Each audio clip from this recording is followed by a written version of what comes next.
Sometimes more than two independent clauses are put together into a single sentence. What happens then? It becomes a case of applying the rules in tandem. Let's see some examples. Number one, Al went to the store, he saw some tomatoes, and he bought them.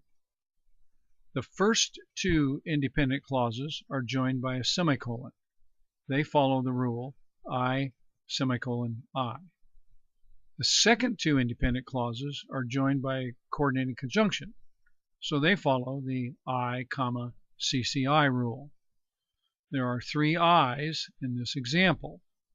The sentence uses two rules, I, semicolon, I first, and then I, comma, CCI. Example number two. Jack went to town after he fixed the car, but it still ran poorly. The first two I's are joined by the sub after. The rule is I sub I. The second two I's are joined by the CC but. The rule is I, comma, CCI. The two rules in tandem are I sub I and I, comma, CCI. Number three. Sam bought his lunch before he went to the bank, but he still had money in his pocket. I sub I and I, comma, CCI. Number four.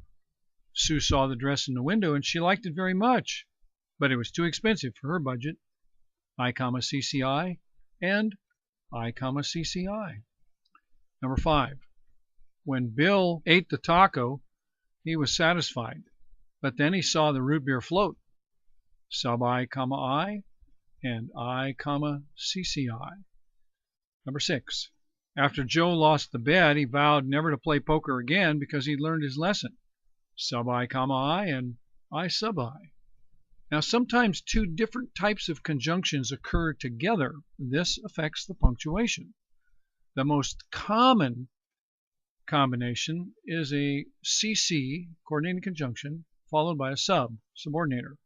Just treat it as the subordinator by itself. He started for town, but when he saw the road construction, he turned around. The but when combination is treated as a sub. I sub I and sub I, comma, I. He liked pizza because it was cheap and because it tasted good. The and because combination is treated as a sub. I sub I and I sub I.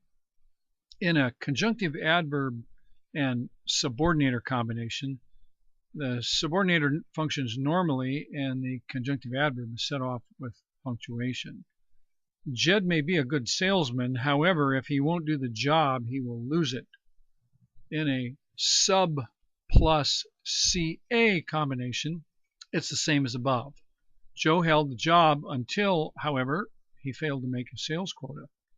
In a CC and CA combination, it's best to move the CA away from the CC. Bill was qualified for the job, but nevertheless he failed to perform. That's poor.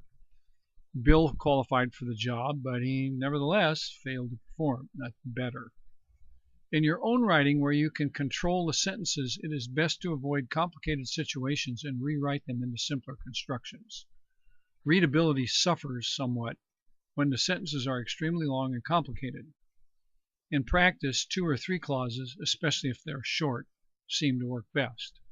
There's one more video, a wrap-up, which puts it all together, and I'll see you there.